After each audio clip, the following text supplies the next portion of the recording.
it's so Sonja is going to talk about historical interpretations about why Yugoslavia disintegrated and why it was so violent. So she's going to cover for a large part pre-genocide and pre-war period, but also she will talk about the war period, and to a certain extent she will cover post-war interpretations, but tomorrow we will hear much more about and post-war reflections with the distance of almost 3 decades, and we will hear at the end much more about what is the genocide denial and how it works out. So Sonja, please, floor is yours. Well, hello to everybody. I'm Sonja Biserko, head of the Helsinki Committee for Human Rights in Serbia, which was founded in 1994 and was following developments in the region from the very beginning, me personally from 91 and before. And I think we have been the ground witnesses to many things that have taken place. We have documented, published books, films, organized roundtables, discussions, and so on. So it is really a long period of documenting certain developments, not only in Serbia, but also in newly emerged neighboring states. But I would first start with the fact that Yugoslavia was a very complex country, and she was the framework for emancipation and modernization of Balkan nations. This process apparently started with the Berlin Congress in 1978, when the first countries were recognized, national countries in the Balkans, after the demise of Ottoman Empire and later on of Austro-Hungarian Empire, Serbia, Greece, Bulgaria, Montenegro, and so on. Then Yugoslavia really served as a framework for the emancipation of other nations which were not able to achieve independence at the period when Berlin Congress was taking place. In a way, my view is that this last war in the 90s was really last phase of setting up the national states in the Balkans. Of course, some nations like Serbia are not acknowledging it, and they have problems in acknowledging new borders, new reality, and the new solutions that were provided by international community, because it is always international community which apparently is deciding what borders are going to be relevant for the region. Therefore, the moment when Yugoslavia entered was confronted with serious crisis, well, any country is, but unfortunately Yugoslavia ended up in a brutal violence. The problem is that Serbia didn't accept reality in terms that she didn't want to acknowledge the necessity to rearrange Yugoslav Federation along new rules. There was already an introduction to that, which is the Constitution 1974, which in fact provided that framework for this new arrangement of the Yugoslav nations and republics, like more along the lines of confederal state or union of the states. And we have reached that point in the 80s after Tito's death. The discussion in the country was already heading towards this end, but unfortunately Serbia was already engaged on its own interpretation what should be done in Yugoslavia after Tito's death, being relatively biggest nation in the region and having overtaken the control of repressive mechanisms such as Yugoslav army and police. Serbia somehow had a feeling that she could get away with that. I mean, in sort of recreating Yugoslav Federation as a highly centralized federation without touching socialism as an ideology. There was no such effort. And in 1986, they finally came public with a document which is known as the memorandum, was very much referred to in the Hague Tribunal. And this was really,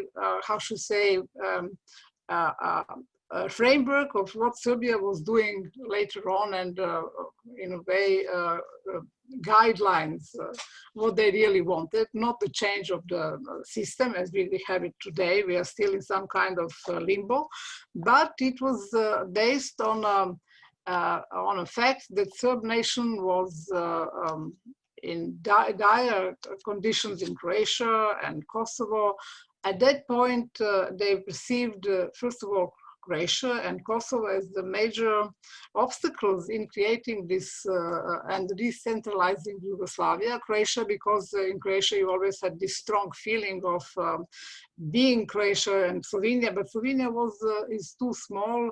There is no Serbian minority there, so there was a good argument for Belgrade. They thought that they could claim that Serbs in Croatia are in danger because they suffered during the Second World War the genocide, which was in a way used as an instrument to mobilize emotions of the Serbs, not only in Croatia, but also in Bosnia and in Kosovo. They were confronted with the ever-growing Albanian population, and they called they somehow started with campaign that Kosovo Albanians are committing cultural genocide over the Serbian cultural heritage. And this was the two main directions of propaganda which took place in the 80s, very fiercely in 1988 when Milosevic managed to centralize media in Serbia, especially electronic media. And the rallies which were directed to Croatia and Bosnia with this propaganda relating to the Second World War, because Serbian nation really suffered during the Second World War. And they somehow mobilized Serbs on this feeling of fear, especially fear that new genocide will be committed again and so on. And somehow they conditioned Serb nation for what is to come in 91. And somehow when we worked with Serbian refugees from Croatia in 95, they all talked about Ustaše, and they talked about the Second World War. Nobody referred to the reality and what Serbs did to Croats in 91, because about 200,000 Croats and others were expelled from the regions that they have carved out as Serbian ethnic lands, like in Eastern Slavonia and Dalmatia. So, and they call it autonomous provinces, Krajina, which was there until 95. They did the same scenario in Bosnia. It was much more difficult because much more murderers and I would say ended up in genocide, as was mentioned before, because it was so mixed population in Bosnia. So they had to undertake so-called ethnic cleansing, which is euphemism for the genocide. And they have also carved out 70% of Bosnian territory and declared it Serbian lands in Bosnia. Then they started the same thing in Kosovo. They tried to cleanse Kosovo, and they did manage to throw out about 800-900 Albanians over to Macedonia and Albania.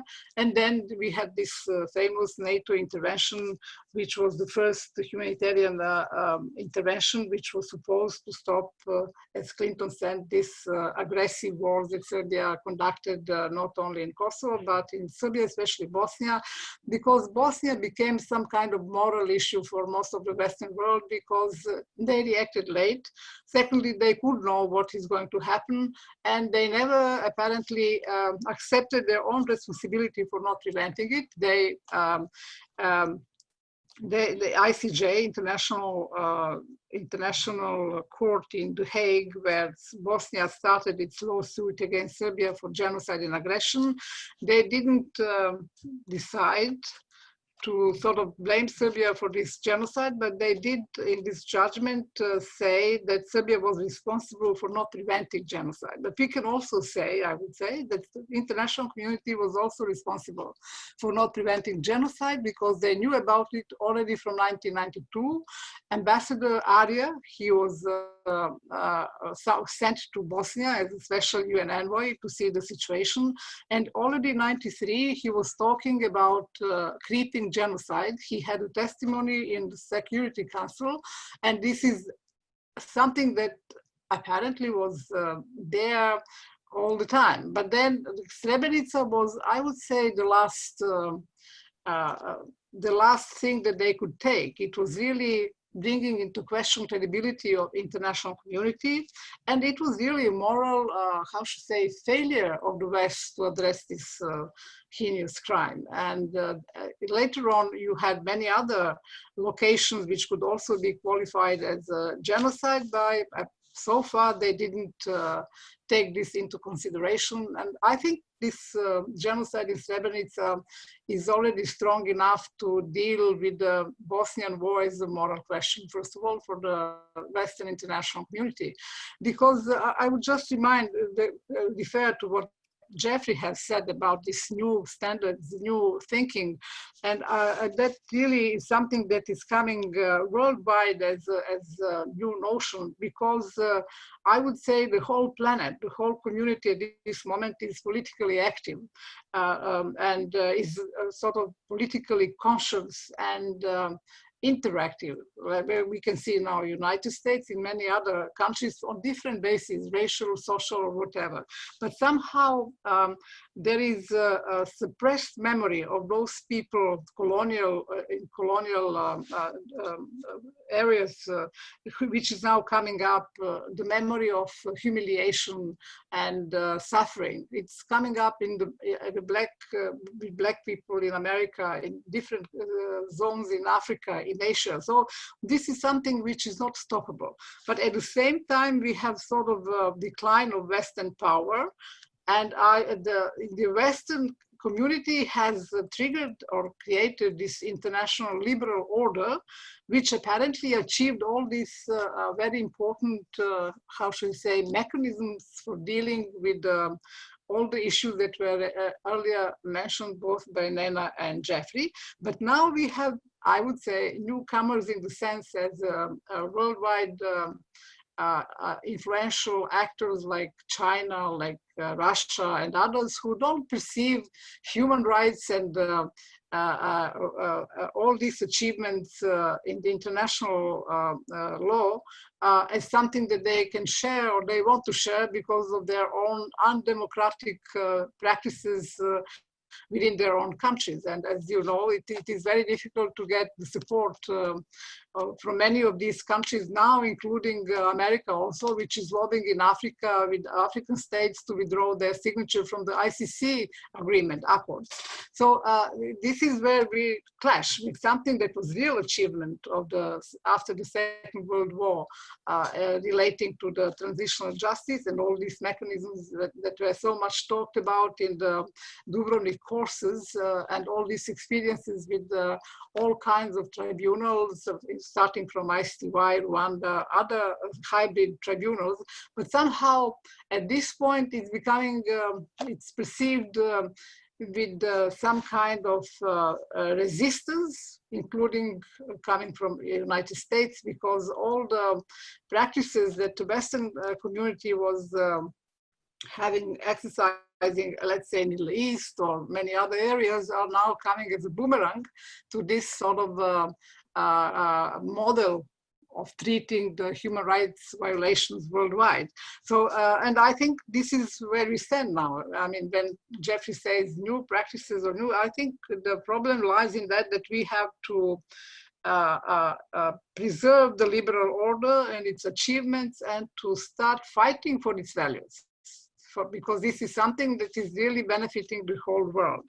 So just now to go back to Yugoslavia, obviously Yugoslavia is a good example of international interference, successfully and some failed, successful and some failed. First of all, they organized a conference, the so-called Hague Conference in 1991 under the auspices of the European Union, and it was mediated by Lord Carrington, a British politician, and they apparently took into consideration the Yugoslav reality, Yugoslav Constitution 1974, and offered a draft document, which was something that apparently guaranteed the survival of the Yugoslav framework, but with some changed, how should I say, rules within this so-called alliance of states.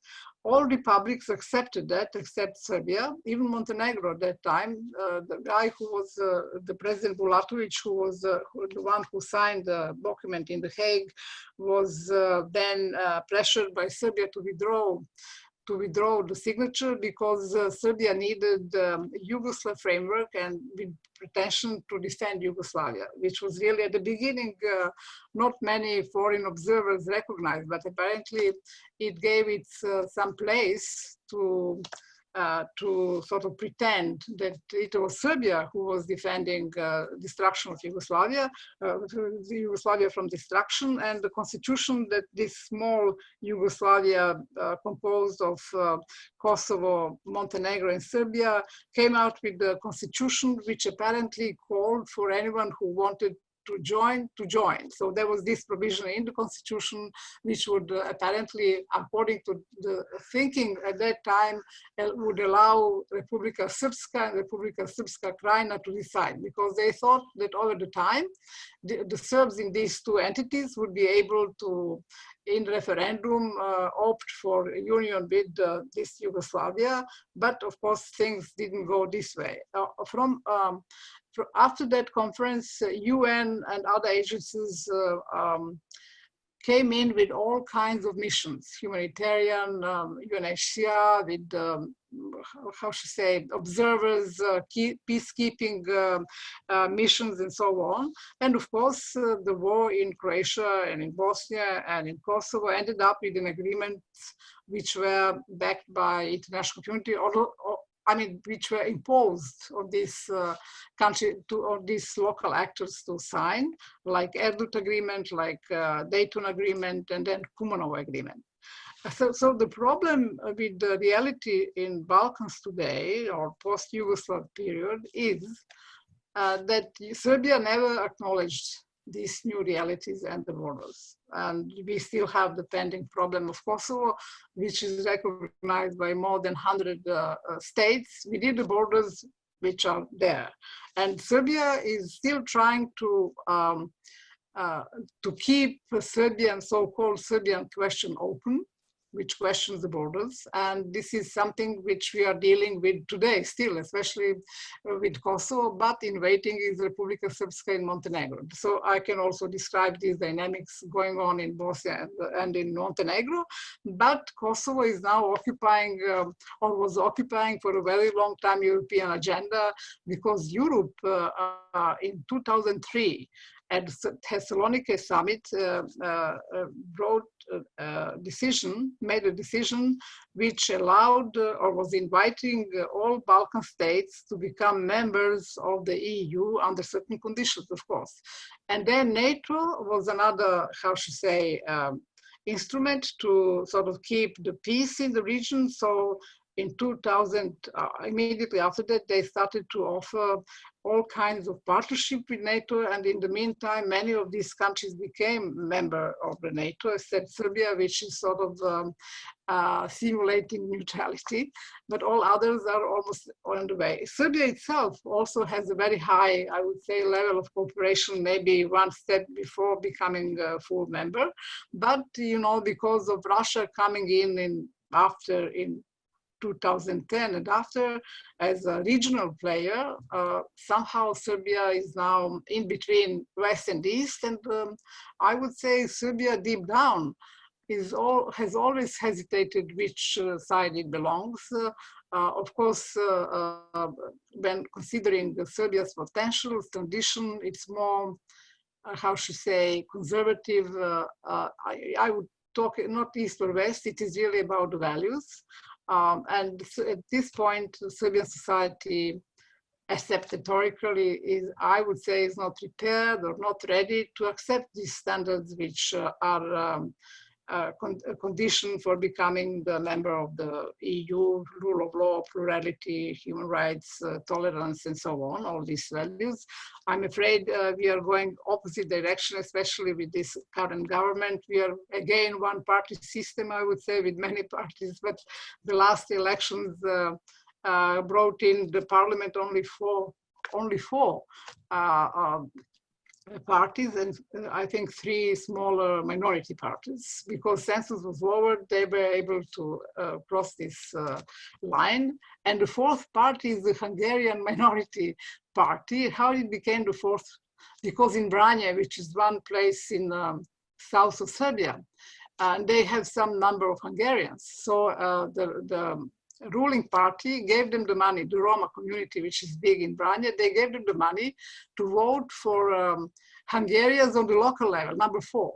But the Roma population, they voted also for on the Republican level on the point 4. So Hungarians became the 4th biggest party in the parliament with the help of the Vranje Roma community. So you can see how it's easily being manipulated. But in fact, I think this picture of Serbia after these elections is realistic, I would say. So it's, Serbian Progressive Party, I would say, represents more or less, before it was called Radical Party, represents the nature of the Serbian society, I would say.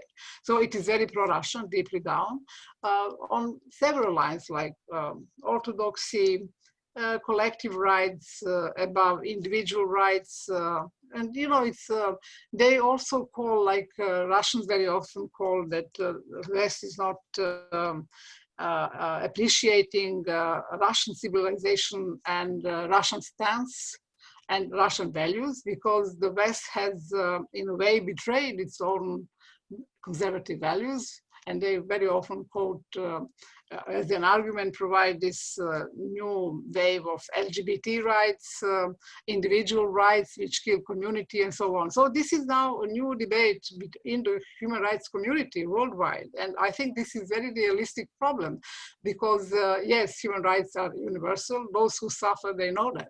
But you know, the societies, the states are not taking it up as their own value system. Like in China, you have these Muslims, Uyghurs, or Tibetans, or in Russia, you have all kinds of Muslim communities and so on. So this is one realistic problem which should be taken up as, or maybe should be taken up by international human rights community to see how to approach these societies and how to develop this, promote this universal concept.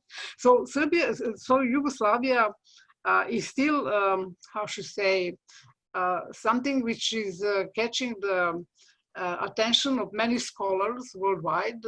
I think there are hundreds and hundreds of books which were published on the topic of Yugoslavia, thousands of conferences, workshops, and films have been made about Yugoslav disintegration, maybe because it is one of, it is European continent, which is very strange to have such a wild and brutal war in 90s, maybe, and it was one of the first in this phase after the fall of the Berlin Wall that it caught the attention, because, and still I think it's still being considered as a case to learn the lessons. I'm not sure that they were learned all over, but there are still many situations which can be, how should I say, serious, how should I say, warning how not to behave in certain situations. And I would say that this new, the change of international context, which took place over the last 10 and more years, somehow is undermining this architecture, which was based on the international liberal values. With NATO and EU and Council of Europe important framework for further democratization of these societies. In the meantime, we have within EU itself very strange developments, like in Poland and Hungary. We have Brexit in the UK, and you have many how should conservative governments which are opposing to this universality of the EU.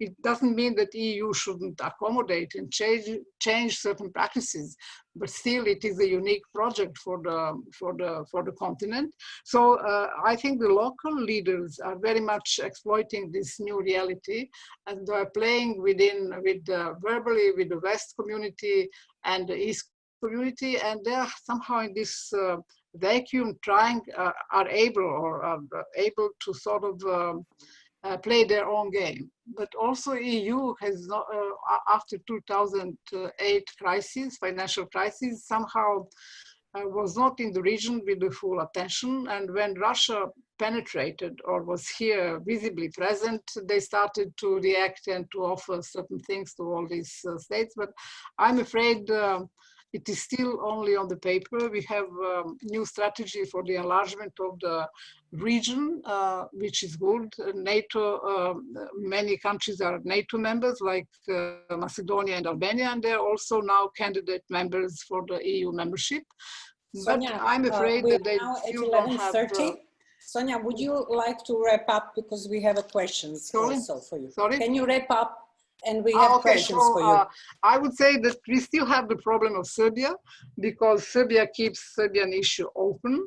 And I think this is also, it's necessary to stop this, I would say, game that the Serbian leaders are playing, especially now in Kosovo case. There is no need to rediscuss Kosovo status because they're already independent state, that to make Serbia, force Serbia to sort of, to help Serbian society to build up this pro-European, how should I say, critical mass, which doesn't exist at this moment. It was quite clear during these elections. But I would say the main reason why EU is behaving with this appeasement to Serbia is that they want to keep it on the European track. But I'm not sure that it really is guaranteeing that Serbia will do that. So it is, in a way, in some kind of limbo, which is also against the Serbian interest, because I would be tougher here in this case, because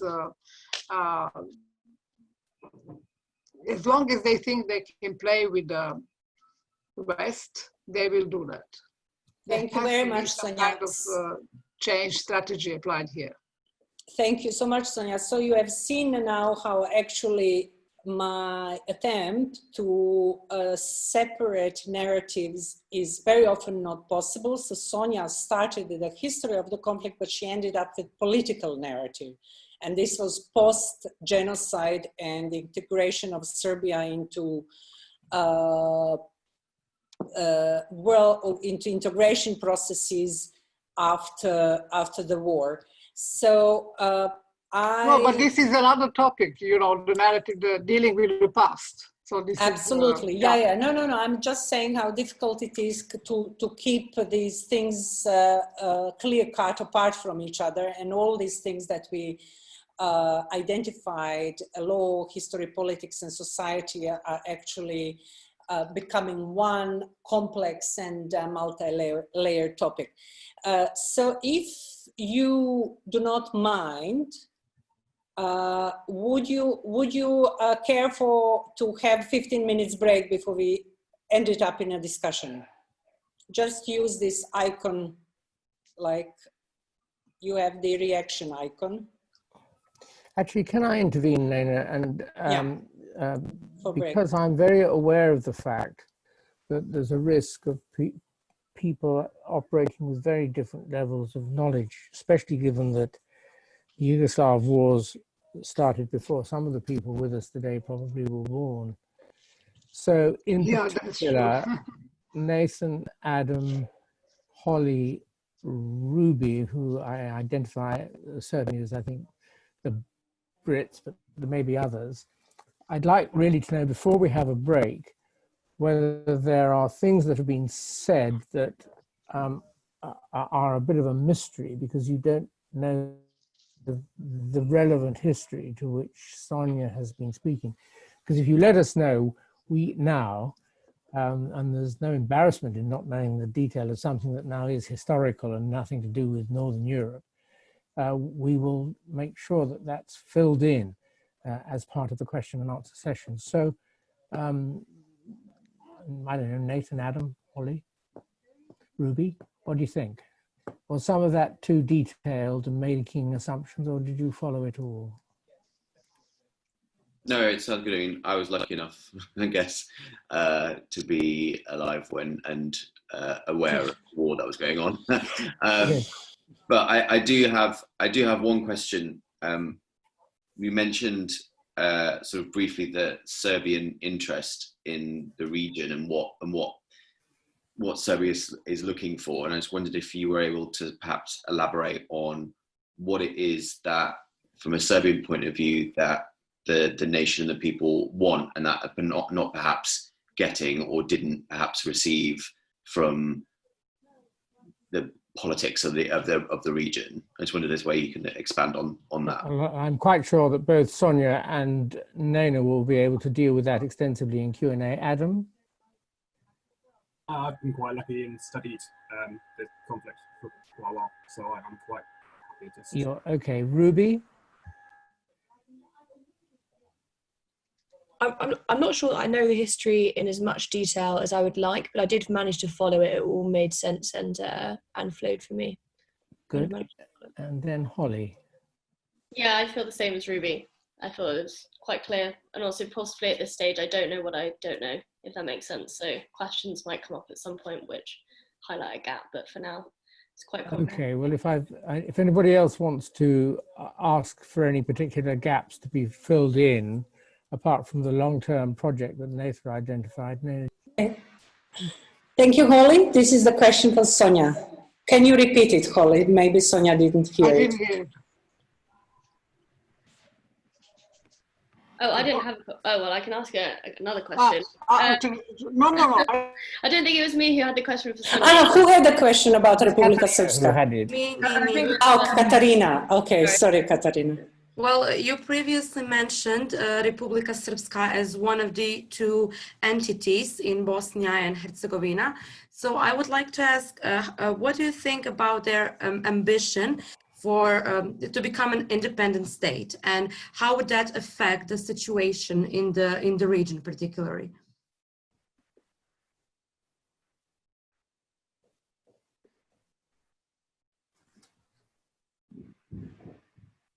Sonja, microphone.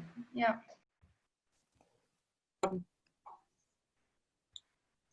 Politician who can deliver on anything or who can stay on. Can you start at the beginning? Start at the beginning. Can you hear me? We can now, but you better start at the beginning, please. Okay. So, and I would say this is Serbian strategy a long time ago defined. And there are two very relevant documents, which I very often mention because nobody knows about them. One is a strategy of Serbian government to diaspora relating to Serbs in the region. And the other one is a charter of Serbian cultural space, which was signed last year by two ministers from Republika Srpska and Serbia. And this strategy for diaspora apparently is about how to integrate Serbian lands into Serbia through economic, cultural, media, infrastructural projects. And they're doing that all the time since '97. And this applies also to Montenegro. And you have now very offensive action against the Montenegrin regime through this Serbian Orthodox Church, because Serbian Orthodox Church is the only legitimate institution to act over borders in each of these countries. So even in these two documents, Serbian Orthodox Church has a main, role in achieving this process of integration of Serbian lands. And Kosovo is a specific case because no one speaks about how to reintegrate whole Kosovo in Serbia. The only option is partition. How and when, it will see it. So Vučić managed to bring back Kosovo status in a way that is also possible its partition. And I think that he will continue with this strategy. And the council meeting in Washington was all about this partition deal between Rama, Vučić, and Tači. And few years ago, Serbia managed to reach to Bolton, Mogherini, in order to sort of change the format of dialogue in Brussels and open possibility to discuss partition, which it ended with this deal made in Washington in February or beginning of March. And this was now cancelled by this preemptive how should I say, action of the special court in The Hague, Kosovo court, which, how should I say, came out with this indictment, which is not confirmed by the judges, but in somehow it influenced to cancel the meeting in Washington, and in a way gave maneuvering space to the EU to sort of accommodate to this new reality and become more active in the region on the issue of Kosovo, because Mogherini has somehow, for what reason, but this is reality, she managed to sort of downsize the whole dialogue and to sort of be influenced by the local leaders and redirect the dialogue towards the partition of Kosovo.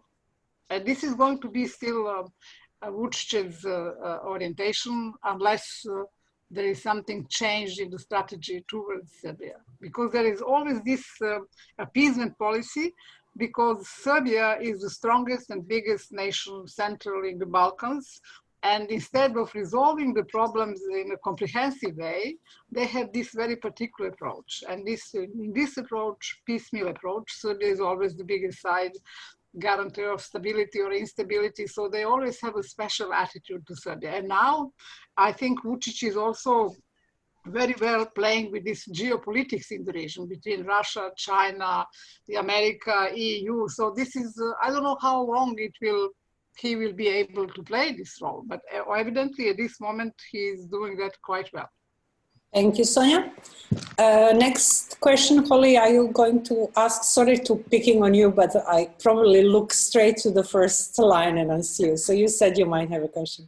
No, that's good. I actually had a question for you, Nena, because I saw that in your article you were basically talking about whether war crimes can serve as a memorial of historical events. And I was wondering to what extent you have to consider what the inherent flaws in war crimes trials are in general and how they're insufficient, and maybe how they can improve if they're still quite a relatively new concept.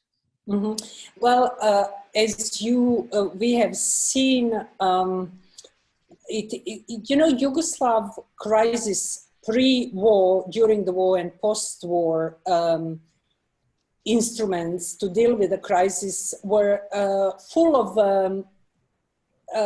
precedents and novel approaches, and adding ICTY as an institutionalized legal response to mass atrocities has been absolutely of a great importance for assessing any ongoing and future conflict.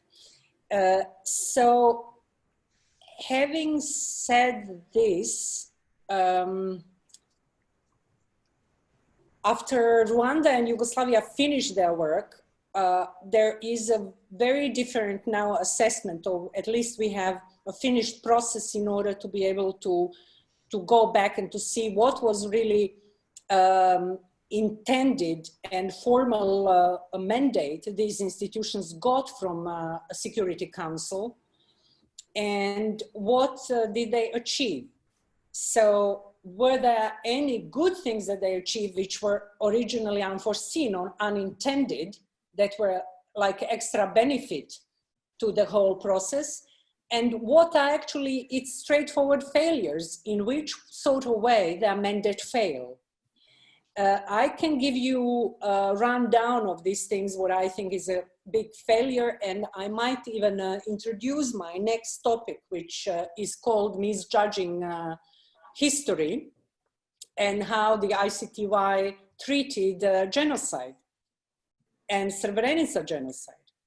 And I came to very straightforward charts of which were the genocide charges and which were the genocide convictions. And you could see that there is an interesting pattern from ICTY not to have any indictment for genocide for 92, but that all indictments for genocide were 95. So it is something that one could say, UN is such an unreliable institution, so these genocide judgments are product of these random successes of each particular, or failures of each particular trial. But there is a pattern in this. And what is the pattern? In 92, genocide in Bosnia was charged not only against the crimes, genocidal crimes of Bosnian Muslims as identified protected group as genocide convention requires for, but Bosnian Croats. So we had one perpetrating side, Bosnian Serbs, and you see that UN tribunal did not get any judgment for genocide in 92. What is also important that from indictees for genocide from 92, majority of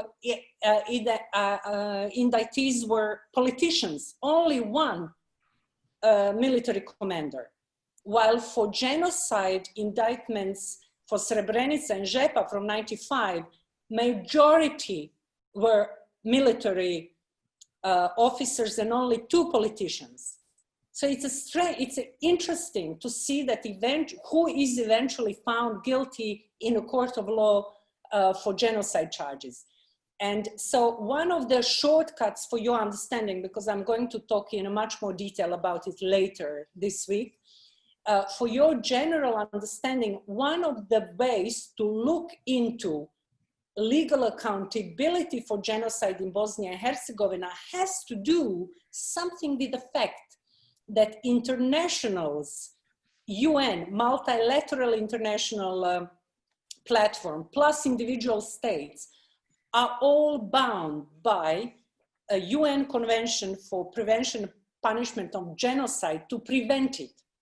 There is no way to hide. So imagine that we had at the same court, which is a product of this international community's political approach in the Balkans, that we would have genocide conviction for genocide in 92 and also in 95. How would it reflect to the duty to prevent genocide by each of our individual states? Netherlands, UK,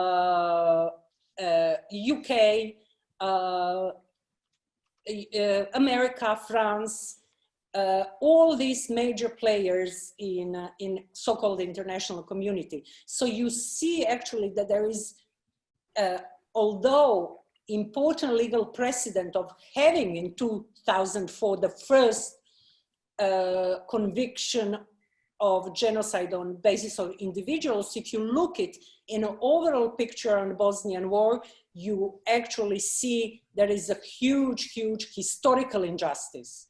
And if you look why, you see that each of these particular states had their own interests, including the UN.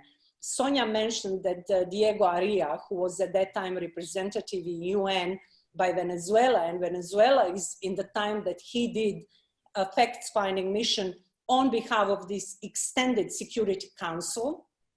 In April 93, they write in their report about Srebrenica in Eastern Bosnia, there is a slow motion genocide going on. How could we rhyme it with convention, genocide convention for 48? Why did we wait until 95 that we couldn't but say this is a genocide? So these are the issues that I hope in the course of the course, we will have enough factual material building and using from each of the presenters for you to understand, yes, huge precedent, absolutely important that ICTY existed and that we have even those 7 genocide indictments. But in an overall picture, it does not respond to the situation on the ground. It doesn't respond to political justice and doesn't respond to historical justice. So much for me about this topic. I'll continue later. Yeah? Because I know now the narrative, for example, in the Netherlands is very apologetic. So I think every year on the news they say that the Netherlands did have some involvement in not preventing the genocide, and but has there been any either apology or anything said about this, what you just said, like that they wrote that there was a small-scale genocide in their reports in '93? Was there any follow-up in the recent years, or? Slow motion genocide. And Dutch came... Oh, creeping. No, slow motion. It is in our evidence. This, and it was called slow motion genocide. I don't know why. It's question of translation, but we used it as slow motion genocide. Okay, but was there? Diego Aria was our witness in Milosevic. Oh, okay. So okay. I know him very well. He was on one of our courses in Dubrovnik, actually. Okay. Remember, Jeff? Yeah. UN, as you know, has immunity. There is no court in this world that can touch UN. And it was an attempt within the Netherlands. Mothers of Srebrenica approached the Dutch legal office to try to hold UN to account for not protecting 8,000 plus people. That failed. This application was very interesting to read, but it did not go anywhere because UN is protected. Different thing is for individual states. Individual states, even under protection of UN, were held accountable, and the state of Netherlands has been found guilty for the death of 3 people because it did not protect them. And last year, in summer 2019, it was now confirmed, a second instance judgment. And tomorrow, one of the people who was a plaintiff whose 2 family members were killed because UN did not protect them in Potocari, Hasan Ukanovic, is going to talk to you. So this is why it is important. We cannot, when Geoffrey says they don't know enough about history, well, you can't expect from us to tell you the whole history in half an hour time that we talk to you. But what we did, we set out for you different aspects of this jigsaw so that at the end, you will try to fill and to put together these little pieces that we invited formidable people to talk to you about. And can I say something? Yes. I think it's a very difficult question, especially for Serbia and its society, to confront genocide. And I don't think whether they will be able to ever do it, considering the level of denial and how in a very systematic way our intellectual and cultural, political, religious elites work on that. But on the other side, I was trying to get more familiar and informed about the process, how it took place in Germany itself. And last year I read a very interesting book by Fritz Bauer, who was a German prosecutor who was able to bring Auschwitz to the court only in 1960s. So it took almost 20 years. And I think he was of Jewish origin. He left Germany during the war, but came back to Frankfurt after the war and was really dedicated to, first of all, reveal all this about. He helped Mossad to arrest Eichmann. He was following his movements, and also he brought a lot of judicial elite to the court because they were abiding with the Hitler's laws without protesting. They all said it was our duty to follow that and so on. So, and you can hear that also. It's very similar, nothing much different. And it will take time, but Serbia is much smaller, I would say, society, deprived of the elite, such kind of elite, we should be able to take up this issue. So hopefully in future, there will be people like yourself who are getting interested in that, will be able to open up this issue in a way it should. But nowadays, I'm not really hopeful. But European Parliament passed this resolution on 11th of July to be Remembrance Day of Srebrenica, and many of European parliaments, also Australia, Canada, have similar resolutions. So therefore, it is there in the mind of, in the memory of the Europeans, or at least European elites, political or whatever. So it won't go away, I hope so, because, and I think it very much depends on Bosniaks, how they will handle with that. Unfortunately, they didn't opt for revision of this judgment in the International Court of Justice. Nena and Geoffrey can tell you more about that. They somehow thought that genocide in Bosnia is worldwide known and that they don't have to engage professionally and so on, that it would be at the court considered in the way they hoped for. But unfortunately, Serbia, how should I say, invested all of its genius in order to undermine all international courts, including ICJ, to minimize, as I say, collateral damage for the Serbian state, because it would be the first state to be declared responsible for the genocide, and they want to avoid that.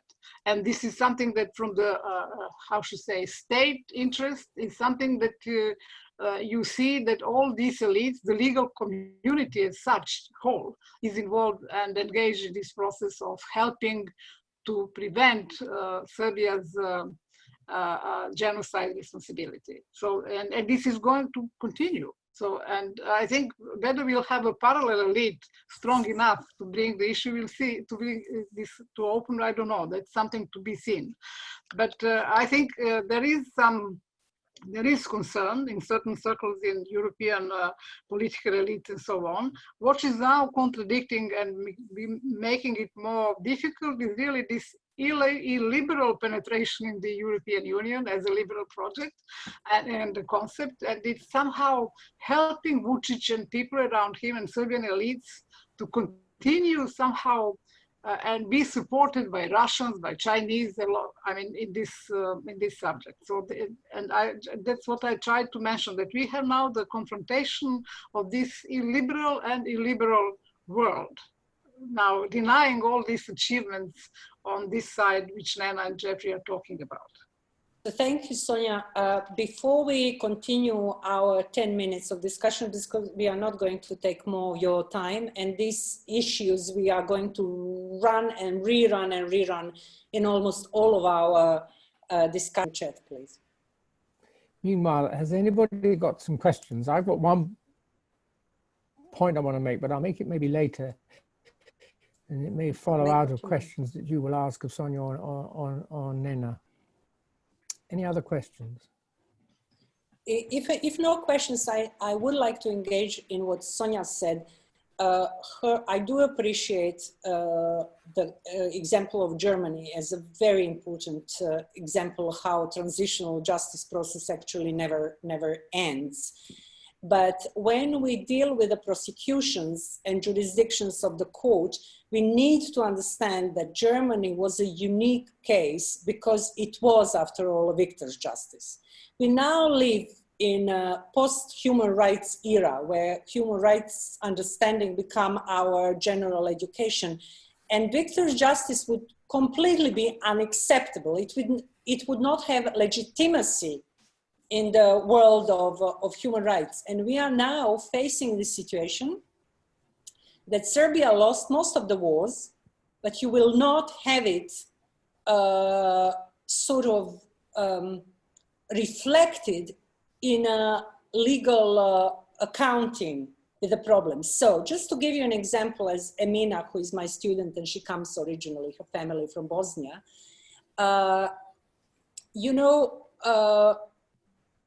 if you look into this paradox of no victor justice, we are all equal before the law and so forth, etc. In the history now about Srebrenica genocide, Netherlands will be the only state which will be responsible for the death of 3 people that vanished in genocide.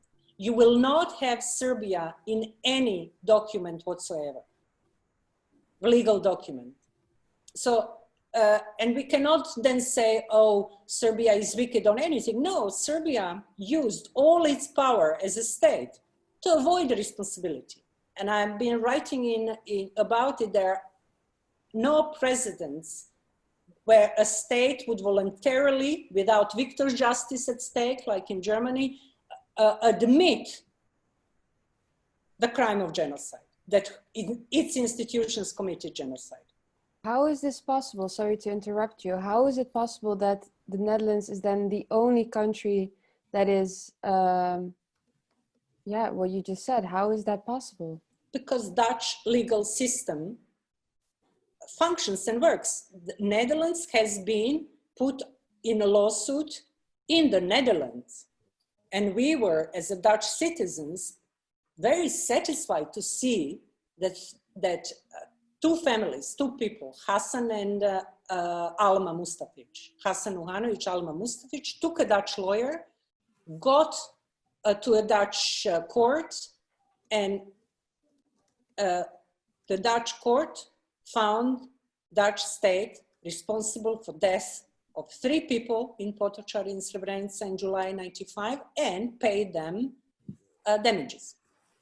We live in a state where rule of law means something.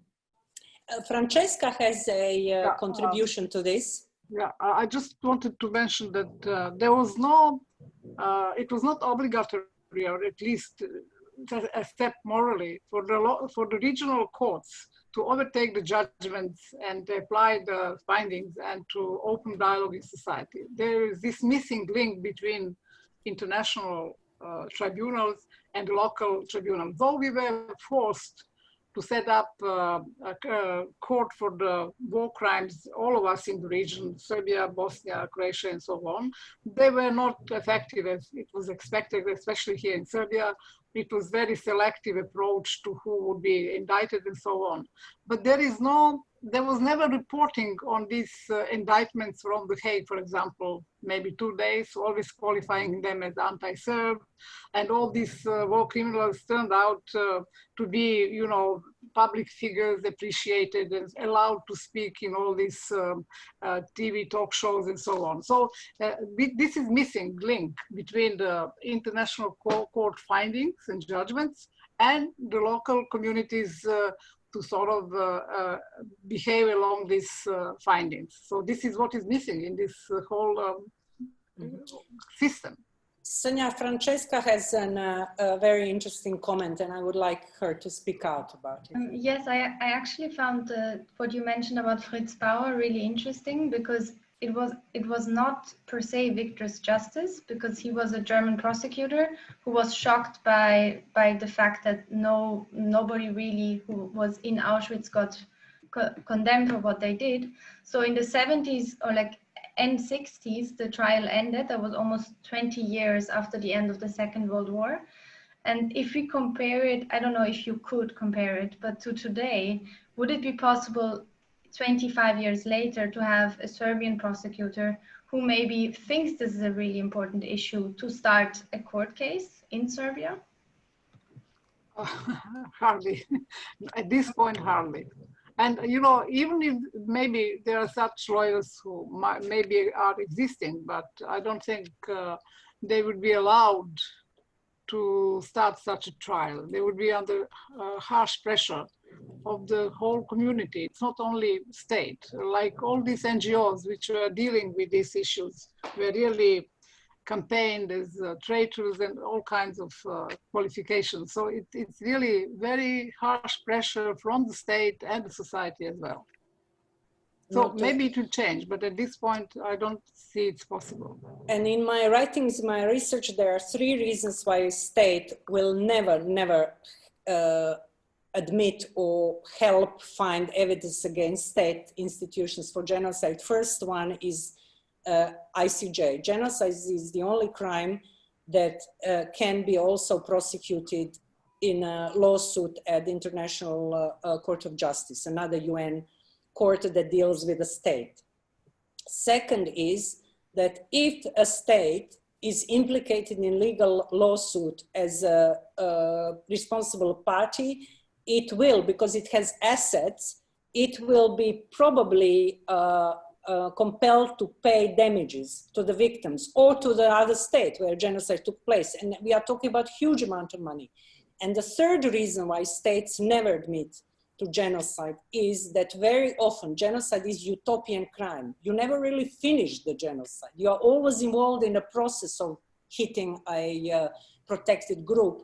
And very often genocidal crimes do not lead to realizations of the objectives. So Serbia could hardly admit any genocide in Bosnia or Kosovo because they still have territorial pretensions in these areas. And once saying it's happening. And the last thing, of course, is it will leave such a historical smear on the history of the whole state and the nation. Because how many states we know now that we can say, oh, in all our books, history books, this is a genocidal state. They all the time use their prerogatives as the state, and states have a huge power in the international state system and UN to avoid responsibility for genocide. And Serbia is no other. It would be surprising if Serbia as a state would admit to it. And any other questions that people want to ask of Nena or Sonja? Could I just ask a quick one? Yes, for both Nena and Sonja, I was wondering, that because it's such a big issue, that this sort of denial of responsibility. I'm not sure whether this goes out of your remit, but have lessons been learned in more modern transitional justice initiatives to try and overcome this particular problem? Because I know, say, in Sierra Leone, there was a big focus on truth and reconciliation commissions. I was wondering if that was trying to foster a sense of understanding about the crimes that happened and potentially, therefore, allow admission of guilt and liability in a court. But has anything been learnt in your mind from the Yugoslav issues? Well, there was an effort after 2000 to deal with these issues, especially in the civic society and some media outlets, and even some politicians. After all, Zoran Đinđić was the one who decided to hand over Milosevic to The Hague. But they have never accepted genocidal responsibility, or they have never engaged in a serious debate about what Serbia has done in the 90s. But after 2012, it became even worse. Everything was reversed, and all these small breakthroughs were somehow put aside, because this current government with Vučić, they apparently developed this notion of Serbia being a victim, so victimhood. Secondly, they relativized. In the meantime, you had all these trials against Bosniaks, Croats, and now Kosovars. So everybody is responsible. There is no one, they're all equal and even. And there is also a third aspect to it, is that Serbia was really surrounded by enemies, and because of its closeness to Russia. So their interpretation of the Hague judgments and the other courts is really explained by the current situation. Like this Islamophobia, which we started war with, it's still now profiled through the terrorism, international terrorism, Iraq, Syria, and so on. So they always have this an excuse to justify with what they started their propaganda in the 80s. Now they have some justification worldwide, and this is what they exploit. And they have support of certain countries like Russia and others, very important actors, international actors. So I'm afraid that this denial is proportional to the revelation of war crimes and atrocities done by Serbia. So those people who lived through this period, they're quite conscious of what has happened, but denial is very deep. The younger generations who were born after 2000 and who are now growing up and are being educated in different ways, they have hardly any clue about it. But there is a deep frustration because when confronting other people from the region or going abroad, they know there is something wrong, but I think at this moment they don't want to hear about it. And you know, there was so much talk about what ICTY does, what ICJ does throughout the region. There are a lot of possibilities to learn about things going on through internet. We can watch, our media space is not national, it's regional. It's you can watch all kinds of TV outlets and so on. So it's really the matter whether you are inclined to sort of to know something more about it, but generally most of the people are not, especially young people. Our target group and our strategy is really dealing with young people in Serbia. So it's, of course, it's a small number of people that we can take into our courses, but it's really enough to understand how difficult it is. Nena, do you want to deal with these issues? Adam, there is in our Sonja, you can't be heard. Your sound is distorted. It shows that they are. Nena, I think you wanted to speak. Sonja, I'm afraid your sound has become distorted. Nena. Adam, no, nothing has been learned. It was an unexpected way forward. We will discuss, I hope, later as well, why and how ICTY came about. It was not the belief of our politicians in the international community that we really need legal response that would be universal and global to mass atrocities, including genocide, which was going on already since April '92. And a tribunal was formed in May '93.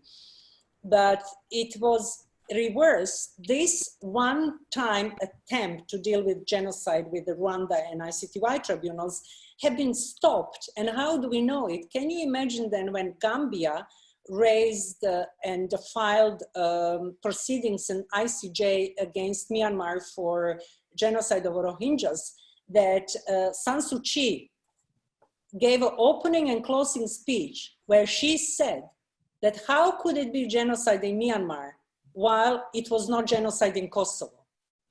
She said this is the same thing, expulsions, I don't know what else, but so Yugoslav tribunals are used now by the states for reverse thing, to show how some specific crimes in specific regions cannot be genocide because ICTY did not even prosecute it as genocide. And you will have a talk by Robert Moharimi, who is a lawyer from Kosovo, who would say that it was a huge mistake that the crimes in Kosovo have not been qualified as genocide.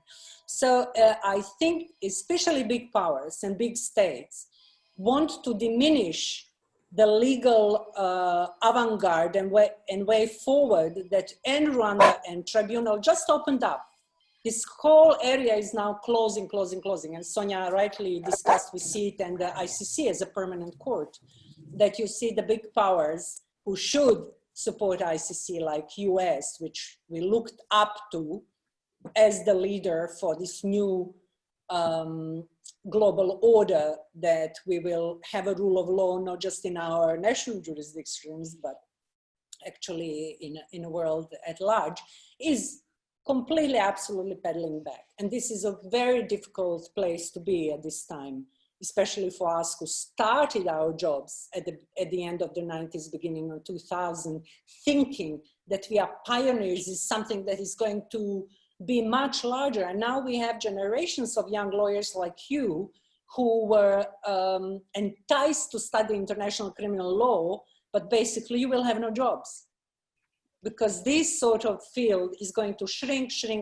further, proportionally or disproportionately, with the lack of enthusiasm for international liberal order, with all these human rights regimes being respected. I'm sorry if I'm too negative at the end, but that's absolutely like tragic. But do you see any way of getting out of it? Do we have to rethink the entire international legal regime to sort of try and brush aside that past precedent which is restricting future judgments? Or is there any way out of it? Adam, thank you so much for this question. Actually, in this very silly way that we are trying to do it, just having these conversations with you is one of the things. So what I'm saying to you, we cannot put all our faith or lots of our faith, and maybe not at all, in the institutions as we know it, international, but we as a society have a power. Why do we have power? Because there is international humanitarian law already codified. There is human rights law already codified. So we do have framework, but where do we find power from us? Like Franz Bauer is nothing else than a voice from the society as well. He had important function in the institutions, but he also represented Jewish community that did not get justice.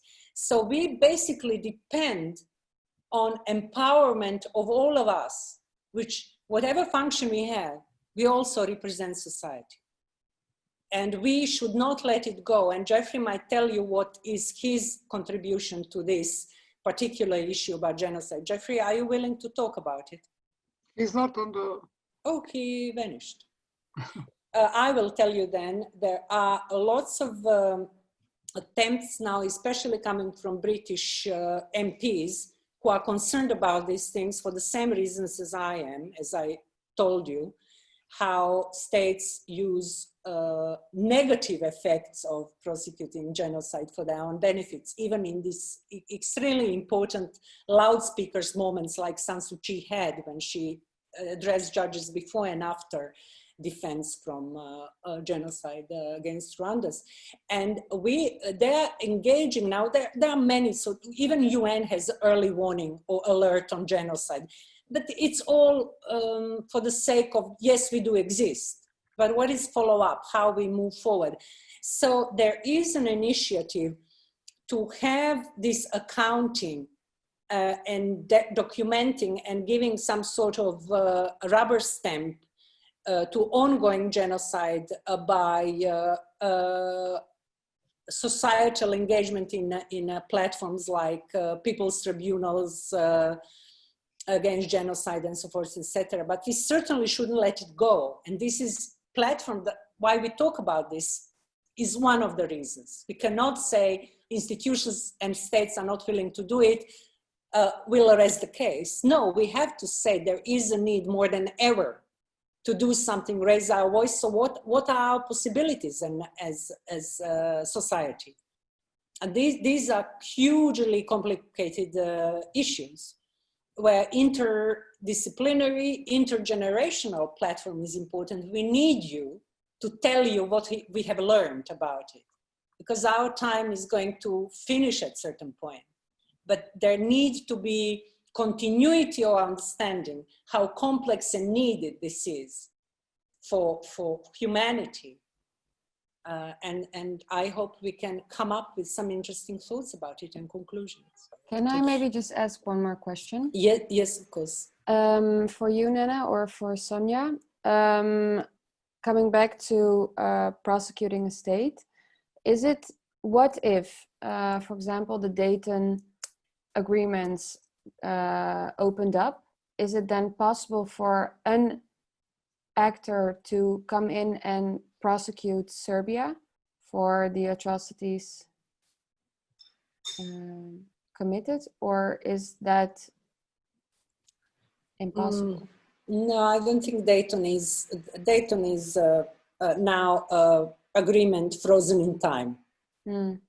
Dayton does not decide about jurisdictions. You know, we have completely different regime about the jurisdiction for prosecuting war crimes, national and ICC as an international, and ICC is the last resort. You cannot just refer any case you want to that. So Dayton is completely inadequate politically, legally. It was a one-time moment that stopped the war and got an agreement, but its long-term effects are extremely limited and now overtaken. And we are having the whole day about complications that Dayton now presents for Bosnian politics and society to move on.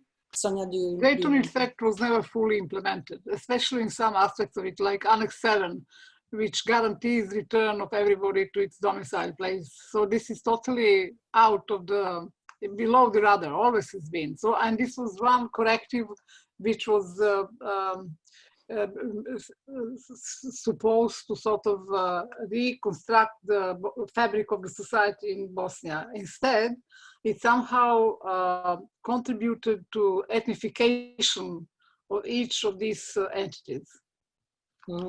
Geoffrey, when you were away, I was wanting you to answer to Adam what we can do if the prosecution of genocide or putting it on a radar of politics and legal institutions is not possible. And I mentioned your initiative. I don't know if I've spoken before my turn, but can you say something about what society can do to help dealing with this complications? Yes, thanks. I'm sorry, something went wrong with the connection, I think.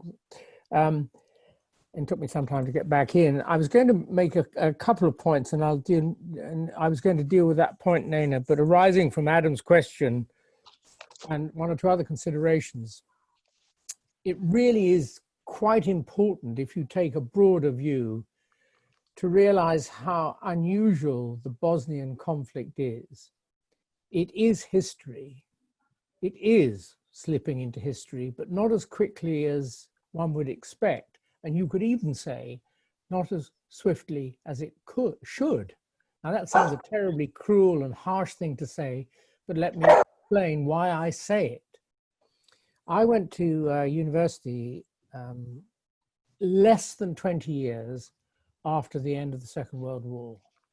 We never discussed the war. There were no war crimes studies. Nobody talked about human rights. It was over. Now, there were various reasons why we had let it go, including that things about the Second World War were being actively hidden on all sides. But we'd let it go. It had gone. And it didn't revive, and it revived in a really, I think, following the graphic demonstrations of the Holocaust and Shoah, which had never been touched, barely touched in the 20, 30, 40 years after the Second World War. And yet in Bosnia, nobody talks of anything else than their war, likewise Kosovo, to a lesser extent Croatia.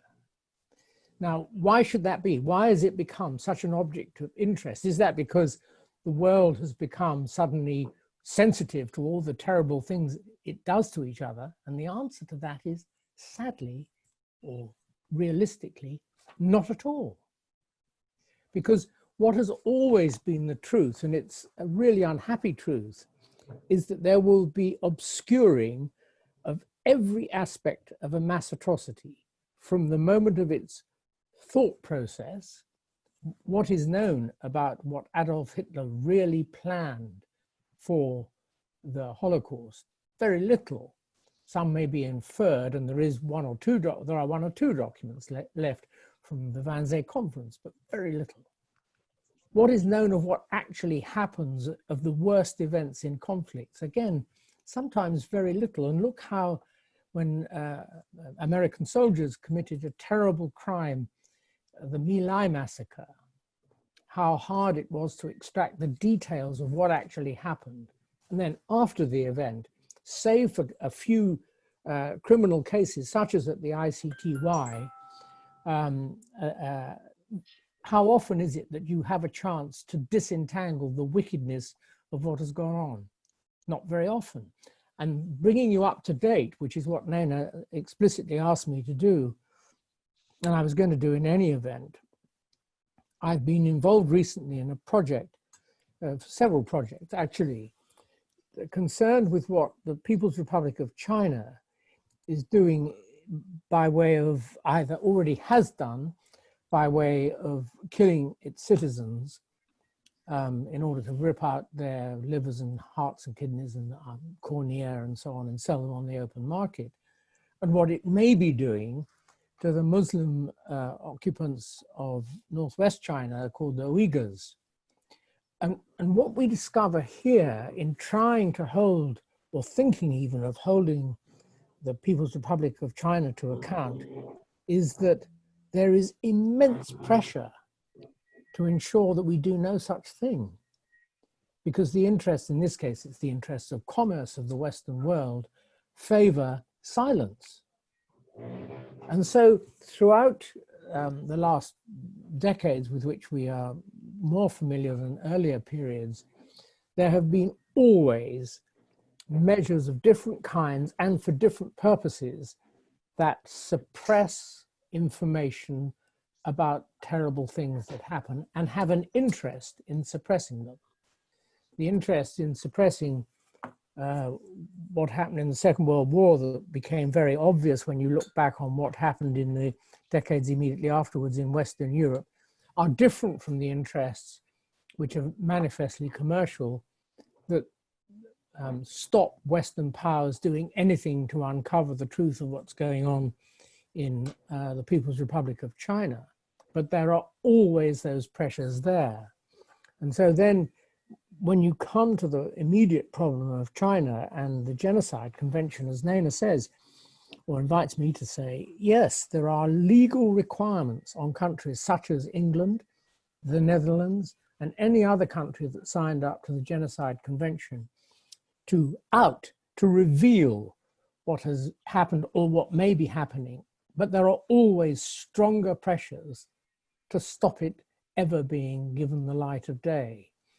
And it's this huge in general, and it is huge, I don't like using expansive words, but it's a very large problem that we face and you're going to face for the rest of your lives, that bad things will be suppressed. And you then have to make your world decisions at one end as the voter, at the other as the prime minister of your country, and at all positions in between. You have to make your decision as a lawyer, as a social worker, as an activist, whatever it is. You have to make your decisions knowing that the right to knowledge is the right that is never honored, never. And that brings me back to the Balkans. It's a very strange, I just find it very odd. Geoffrey, can you pause? You didn't say something that I found very important in this parliamentary initiative that you were talking about, where you wanted to hold Great Britain to account for not preventing genocide in particular cases where they could do better. And one of my arguments is it would put England in a disadvantageous political position, because if you are a democratic state with, as Britain used to be in a pre-Brexit stage, I would assume, I mean, I'm serious, I'm not joking. Then if you, as a British citizens, at national platform lobby to hold your state to account because it did not prevent genocide and it could because of this and that, what about the rest of the world? Why should Britain and why should you British citizens put pressure on your state but the rest of the world will walk free? You know, so that was one of arguments with me and Geoffrey when they say, well, we have to do something about this, putting genocide, you know, within. And I said, which state would take this sort of chance and get itself into trouble, and the rest of the world who had the same responsibility to prevent genocide will walk free? So what do we do? Yes, I mean, one country has to start. One person has to show morality. One woman politician has to refuse to shake Donald Trump's hands on the grounds that nobody should shake hands with a man as coarse, as vulgar. Okay, that's different. No, I'm serious about this. But no one dares take those initiatives. Now, I've heard quite a few discussions recently about nothing to do with me, just on the radio and the television. And people can be extremely articulate about why we should not hold the People's Republic of China to account, because the consequences of commercial disaster would include human consequences on us. Therefore, we daren't do it. And I completely understand that, because we have so engaged with China that to deny ourselves the ability to buy motor car parts or computers or phones at knockdown Chinese prices would have a knock-on effect that would actually have effect on lives and living of Western countries. We made that choice when we engaged with China, a choice we didn't make during the Cold War so much with the Soviet Union. And the result is that in our government, but I'm sure in all governments around the world, faced with the question of saying, yes, it's true, the People's Republic of China commits genocide or may commit genocide, is too big a risk for any country to take. And the leaders of the country know that their citizens will actually be happy for them not to take that risk. Geoffrey, thank you so much. It was absolutely very heavy end of this discussion, but we have 2 minutes before 1, and I absolutely not want to keep these young people hungry for the sake of saving the world. I mean, saving the world is not worth it, being hungry. Oh, don't know why. We do need to know who, I was chairing this session, I think, today. We do need to know who's I'm helping you. I'm helping tomorrow. You are. Yeah. Can you make sure we know exactly who's turning up tomorrow, and we'll write to everyone else? Can I ask a super quick question? Just it's just a bit more of a general one. Just outside of like course materials and textbooks, I don't know if you have like a reading list or any recommended books just around the topic. It would be really interesting to read any sort of memoirs and books and things that you have around it. Obviously not for now, but it would be great to at some point if anyone had any recommendations. Absolutely. Certainly. Yes. Fritz Bauer, for certainly. Yeah. Biography. Can I just ask a question to be discussed at some other time? Because I think it's really, as Geoffrey, you raised such a, sorry, Sir Geoffrey, you raised such an interesting point. If Britain was to basically accept or try and accept responsibilities for certain war crimes, given that the UK has been so involved in shaping the human rights framework, does that have an effect of undermining the human rights framework, or does it actually uphold it and encourage it? Well, no, okay. I would say it would definitely uphold it, because confession is an opening door to improved behavior. But that may be for fuller expansion later, because I know Nena wants to close quite rightly, and we do need to know that you're all going to be here tomorrow, or if you're not, why not? But please let us know if you're going to be here tomorrow, because we've got people coming who are coming to talk to you. It's going to be an immensely important group of people, all from Bosnia and Herzegovina. Emir is currently head of Memorial Center in Potočari, where all commemoration and remembrance of Srebrenica is taking place. He himself is a child of Srebrenica genocide. So, and Hasan Nuhanović is he's an institution by itself, and Edina Bečirović is BH genocide scholar who is busy. All three of them are very much engaged in narrative to counter deniers. So it's going to be very, very interesting. Okay, so perhaps, I mean, can I just ask people, Nena, this, if you want to ask questions, I think Nena's already said this in the distributed materials. If you have questions that are outstanding, just send us a note by email or whatever the method is, and then we'll integrate them into what we say the following day. Yeah, that would be very good if you just, as Indira proposed last time when we had a whole town meeting, it would be very good if you write down all your questions, comments, suggestions, absolutely, because you imagine this is so new for us as well. And I think we are, at least I am more nervous than any of you about this, because I feel a huge responsibility, but not in the way that I think I'm afraid of failure or anything, but are we going to be flexible enough to incorporate all your useful comments and suggestions so that we can improve as going? I think that was my biggest nervousness. I'm too old to be concerned about failures. I just believe in improvement. So please help us with this, because it is from time to time nerve-wracking for organizers, as you can imagine. Thank you so much.